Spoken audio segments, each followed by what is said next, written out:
औज़ुबिल्लाहि बिस्मिल्लाहिर्रहमानिर्रहीम अस्सलामु अलैकुम। मैं सरफ़राज़ अहमद मैं आपकी खिदमत में हाज़िर हूँ और आज हम लेके आए हैं आपके लिए थेरीज़ ऑफ डेवलपमेंट में पहली जो थेरी है कॉग्निटिव डेवलपमेंट की। ये बेसिकली जीन पियाजे की थेरी है कॉग्निटिव डेवलपमेंट की, तो उस पे हम आपसे बात करेंगे और उसके जो स्टेजेस उन्होंने बयान की कॉग्निटिव डेवलपमेंट की और उसके अंदर क्या क्या जो है वो चेंजेस आती हैं बच्चे के अंदर कॉग्निटिव उसकी डेवलपमेंट के हवाले से, तो उसको हम डिस्कस करेंगे। तो आइए आज के लेक्चर का आगाज़ करते हैं। सबसे पहले हम इसका थोड़ा सा तारुफ मैं आपको दे दूं कि जीन पियाजे जो है बेसिकली स्विट्ज़रलैंड से इनका ताल्लुक़ था और 1896 में ये पैदा हुए। जब इन्होंने अपनी डॉक्टरल डिग्री पीएचडी मुकम्मल की 22 साल की उम्र में, तो पियाजे जो है उन्होंने अपना कैरियर जो है वो शुरू किया और उन्होंने साइकोलॉजी और एजुकेशन पे अपना बहुत असरात जो है वो मुरतब किए। उनका जो ताल्लुक़ था वो दोनों साइकोलॉजी और एजुकेशन के साथ था। इन्होंने अल्फ्रेड बीनी के साथ काम किया और उस वहीं से इनका जो है इंटेलेक्चुअल डेवलपमेंट के अंदर जो दिलचस्पी है वो पैदा हुई। अपने मुशाहदात की बुनियाद पर इन्होंने ये जो है कंक्लूड किया, ये नतीजा ख़ज़ किया कि जो बच्चे होते हैं वो बड़ों से कम ज़हीन नहीं होते। ये बस सिंपली ये है कि ये सोचते मुख्तलिफ़ तरीके से हैं। तो एल्बर्ट आइंस्टाइन ने कहा था कि जो पियाजे की डिस्कवरी है बेसिकली वो बहुत सादा है। किसके लिए? फॉर ओनली अ जीनियस, और सिर्फ genius he could have thought of it, इसके बारे में सोच सकता है। यानी इतनी सादा सिंपल और इतनी वैलिड है कि जीनियस इसके बारे में सोच सकता है। तो पियाजे की जो स्टेज थ्योरी है उसने बयान किया था जो कॉग्निटिव डेवलपमेंट है बच्चों की उसके हवाले से। और कॉग्निटिव डेवलपमेंट यानी जो वकूफ़ी नशोनुमा है इसके अंदर चेंजेस आती हैं। कॉग्निटिव डेवलपमेंट के प्रोसेसेस और एबिलिटीज़ जो होती हैं उनमें तब्दीलियाँ आती हैं। तो पियाजे का जो नज़रिया था वो अर्ली कॉग्निटिव डेवलपमेंट जो होती है कि उसके अंदर प्रोसेसेस होते हैं, कुछ मराहल होते हैं और जो उनके एक्शंस के ऊपर और जो लेटर उसके अंदर प्रोसेसेस जो होती हैं वो मेंटल ऑपरेशंस के अंदर जो है वो तब्दीलियाँ लेके आती हैं। यानी जो इनिशियल चेंजेस आती हैं वो प्रोसेसेस के, वो एक्शंस के अंदर, और दूसरी जो लेटर जो उसमें प्रोग्रेसेस होती हैं वो मेंटल ऑपरेशंस के अंदर चेंजेस होती हैं। पियाजे ने अपने इस नज़रिए में बताया है कि किस तरह बच्चे की पैदाइश से उसके बालिग होने तक जो वकूफ़ी नशोनुमा के मराहल हैं वो तय होते हैं। तो पियाजे ने इन मराहल की जो तादाद है वो 4 बयान की है और पियाजे के नज़दीक जो इन मराहल की जो तरतीब हमेशा वो बरकरार रहती है और ये जो स्टेप्स हैं, ये जो इसके स्टेजेस हैं, उनकी तरतीब आगे पीछे नहीं हो सकती। इसके साथ साथ पियाजे ने अपने इस नज़रिए में विरसे और माहौल जो हमारा है, एनवायरनमेंट है और जो हेरिडिटी, उसको बहुत अहमियत दी है। तो पियाजे के नज़दीक पियाजे के इस नज़रिए ने ज़हनी नशोनुमा की बहुत बेहतर तरीके से वजाहत की है। तो पियाजे के नज़दीक हर मरहला या दर्जा उससे अगले दर्जे की बुनियाद बनता है। जब एक मरहला या दर्जे की तकमील होती है तो उसके बाद अगला दर्जा जो है वो आता है। कुछ की कॉन्सेप्ट्स बयान किए गए हैं। पहला जो कॉन्सेप्ट है स्कीमा के हवाले से है। तो स्कीमा से मुराद मेंटल इमेज है, जहनी उसको कहते हैं। ये बेसिकली मेंटल और जो फिज़िकल एक्शंस होते हैं जिसमें किसी को जानना और समझना शामिल है। तो स्कीमा जो कैटेगरीज़ है नॉलेज की, जो कि हेल्प करती हैं बयान करने में, दुनिया को समझने में। और पियाजे के नज़दीक एक स्कीमा जो है उसमें कैटेगरी ऑफ नॉलेज भी होती है और प्रोसेस भी होता है जिसके ज़रिए से एक बच्चा जो है वो नॉलेज हासिल करता है। तो एज़ एक्सपीरियंसेस, जैसे जैसे इंसान के जो तजर्बात वो वक़्फ़ पज़ीर होते हैं, जो नई इन्फॉर्मेशन जो है वो यूज़ की जाती है मॉडिफ़ाई करने के लिए और इनको ऐड किया जाता है, चेंज किया जाता है जो पहले से मौजूद जो इंसान के अंदर जो उसके स्कीमास होते हैं। यानी बच्चा जो अपने जहन में सिर्फ उन अशिया की तस्वीर बना सकता है जिनको देख सकता है, सुन सकता है, छू सकता है, मगर जो चीज़ें बच्चे की नज़रों से ओझल होती हैं उसका स्कीमा यानी उसकी जो मेंटल इमेज है वो नहीं बन सकती। तो इस दौर में बच्चा जो रिफ्लेक्टिव जो मूवमेंट्स होती हैं उसको, मुनज़्ज़म हरकत को काफ़ी हद तक सीख लेता है। तो ये स्कीमास बेसिकली इस चीज़ को बताते हैं। असिमिलेशन जो प्रोसेस है वो taking in new information into our previous existing schemas, नई इन्फॉर्मेशन को पहले से जो हमारे माइंड में स्कीमास जो एक मेंटल इमेज बनी होती है चीज़ों की उसके अंदर ऐड कर लिया जाता है। तो इसको फिर एसीमा कहा जाता है। तो ये प्रोसेस जो है इसको सब्जेक्टिव कहा जाता है क्योंकि हम मॉडिफाई कर रहे होते हैं एक्सपीरियंसेस को और इन्फॉर्मेशन को जो कि फिट आती हैं हमारी प्रीवियस एग्जिस्टिंग बिलीव्स के अंदर। ठीक है जी, कि जैसे एक कुत्ते को देखना और उसको कुत्ता कहना, डॉग कहना, ठीक है, किसी भी हम बच्चा कोई डॉग को देखता है और उसको लेबल करता है एज अ डॉग, तो ये एक एग्जांपल है assimilation the animal into the child scheme, कि उसने एक डॉग देखा होता है लेकिन उस तरह का वो कोई और देखता है, वो उसे ऐसा नहीं होता लेकिन उसे मिलता जुलता, तो उसे वो लेबल करता है। तो ये चाइल्ड का स्कीमा होता है। बाद अकोमोडेशन आता है, एक पार्ट है अडेप्टेशन का, जिसके अंदर वो चेंजेस आती हैं, आल्टर करता है existing schemas in the light of new information, a process known as accommodation. इसमें बेसिकली चेंज किया जाता है या उसको तब्दील किया जाता है जो पहले से मौजूद जो स्कीमा होता है नई इन्फॉर्मेशन की रोशनी में। पिछले में जो असीमिलेशन थी उसमें एडिशन होता है, इसमें उसको चेंज कर दिया जाता है अकोमोडेशन। तो अकोमोडेशन जो है वो आल्टर करना है एग्जिस्टिंग स्कीमा को या आइडिया को as a result of new information और न्यू एक्सपीरियंसेस। तो न्यू स्कीमा जो होता है may also be developed during this process. तो इक्विलिब्रियम जो है पियाजे का बिलीव था कि जो तमाम जो बच्चे होते हैं try to strike a balance between assimilation और अकोमोडेशन, उसमें बैलेंस करना चाहते हैं, तो which is achieve through a mechanism जिसको पियाजे ने इक्विलिब्रियम का नाम दिया। तो एक बच्चा जो होता है वो प्रोग्रेस करता है through the stages of cognitive development. It is important to maintain a balance between applying previous knowledge, जिसको प्रीवियस नॉलेज को असिमिलेशन कहा गया, और changing behaviour to account for new knowledge, जिसको अकोमोडेशन कहा। तो जो इक्विलिब्रेशन है वो हेल्प करती है एक्सप्लेन करने how children are able to move from one stage to of thought into the next, यानी एक जो स्टेज है थॉट्स की उसको नेक्स्ट में कैसे वो लेके गया, उसने उसके अंदर असिमिलेशन की या अकोमोडेशन की, उसको बैलेंस रखा, ठीक है, या मुकम्मल तौर पर उसको तब्दील कर दिया, तो इसको इक्विलिब्रेशन कहा जाता है। अब हम स्टेजेस की बात करते हैं, तो पहली स्टेज जिसको सेंसरी मोटर स्टेज कहा जाता है। सेंसरी मोटर स्टेज पैदाइश से लेकर 2 साल तक की उम्र की होती है, और इसमें बच्चा होता है वो दुनिया के बारे में एक सेंस बनाता है, क्योंकि इस दौर में बच्चे में तो थिंकिंग इतनी मौजूद नहीं होती, और बच्चा हिस्सी और हर की किरदार की बदौलत अपने इर्द गिर्द को जानने की कोशिश करता है। तो जो सेंसरी बिहेवियर है बच्चे के जानने का अमल देखने, सुनने, चखने और हरकत करने और अशिया को छूने पर मुश्तमिल होता है, और इसी दौर के अंदर जो है वो स्कीमास बनते हैं। तो बिहेवियर जो वो लिमिटेड होते हैं इतने कि मोटर रिस्पॉन्सेज जो है वो सेंसरी स्टिमुलाइज के ज़रिए से होते हैं। तो चिल्ड्रन जो है वो यूटिलाइज़ करते हैं स्किल्स को, एबिलिटीज़ को जो दे वर बॉर्न विद, जिसके साथ वो पैदा होते हैं, यानी जैसे देखना है, सक करना है, ग्रेस्प करना है, पकड़ना है, सुनना है, to learn more about the environment, तो उनके ज़रिए से वो दुनिया के बारे में जानने की कोशिश करते हैं। तो सेंसरी मोटर, इसमें जो शीरखार जो बच्चा होता है, इन्फेंट्स होते हैं, उनका knowledge of the world is limited to his और her sensory perceptions and motor activities. तो अब इसमें ऑब्जेक्ट परमानेंसी आती है। पियाजे के मुताबिक जो डेवलपमेंट होती है ऑब्जेक्ट परमानेंस की is one of the most important accomplishment at the sensory motor stage of the development.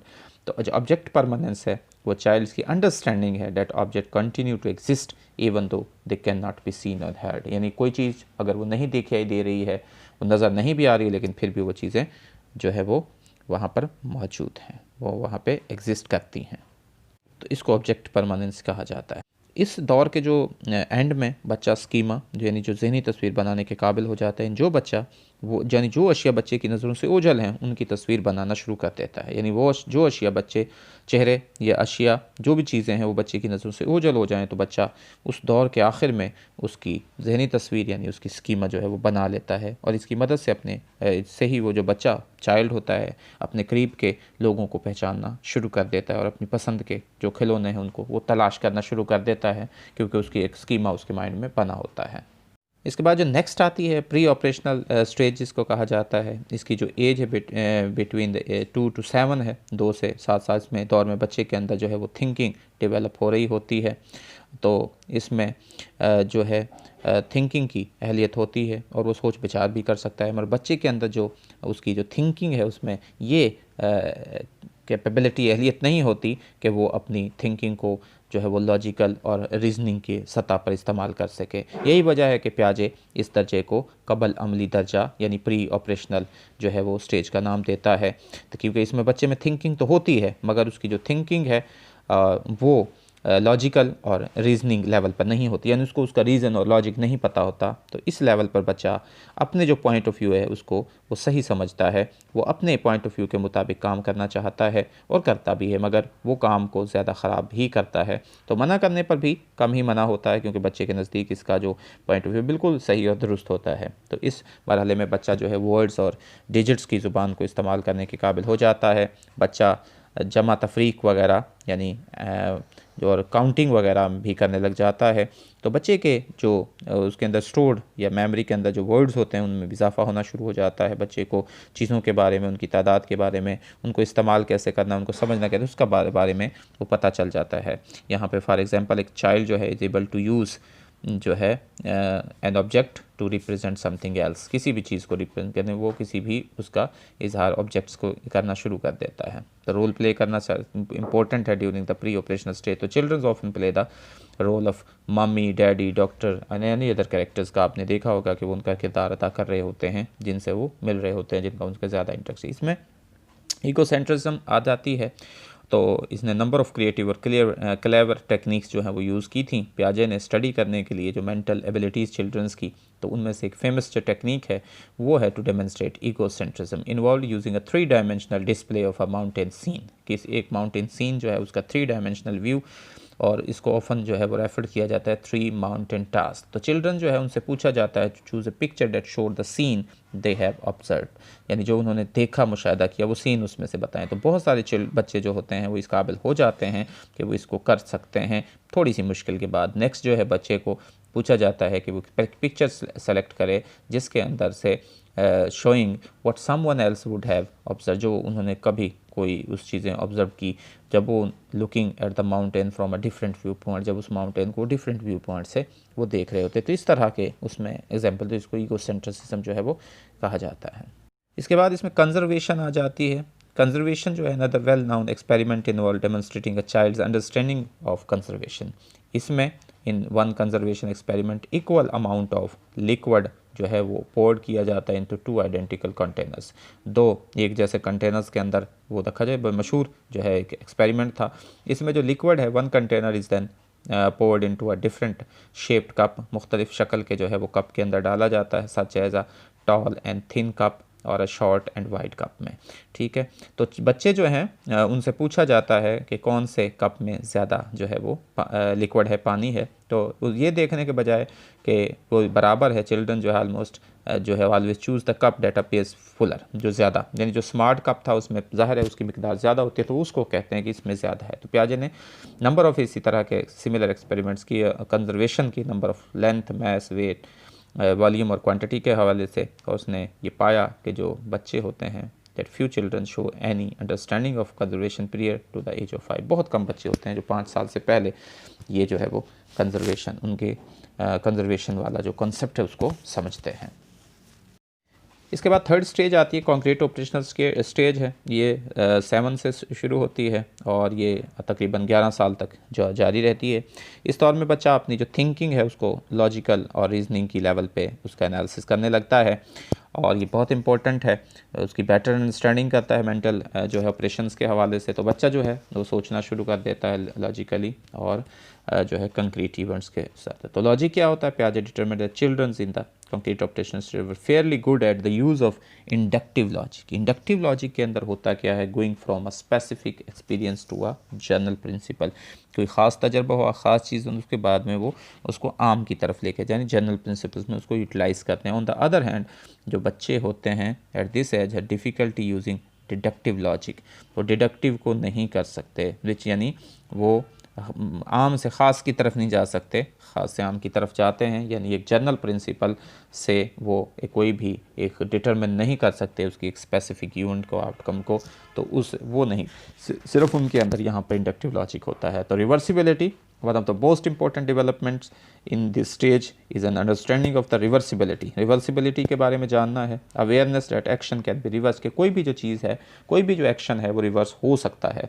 ठीक है, इसकी example of this being able to reverse the order of relationship between mental categories. के जैसे इसकी example है कि एक बच्चा जो है might be able to recognize that his और her dog is a liberator, that a liberator is a dog and that dog is an animal। जैसे अक्सर आपसे जो पूछे जाते हैं कि उसका जो डॉग है वो लिबरेटर है और एक लैब्रेडर जो है वो एक डॉग है और डॉग जो है वो एक एनिमल है। तो इसको, इस जो रिलेशन है इस तरह, उसको रिवर्सिबिलिटी कहा जाता है। ये कॉन्सेप्ट है जो कि अक्सर आपको जब आप पीएससी के टेस्ट या एनटीएस के टेस्ट देते हैं तो उनमें भी आपको, जब या आप आईएसएसबी के जो स्टूडेंट आते हैं उस पर साइकोलॉजिकल जो इंटेलिजेंस के टेस्ट होते हैं उसमें भी ये चीज़ें, ये रिवर्सिबिलिटी वाले क्वेश्चन जो है वो किए जाते हैं।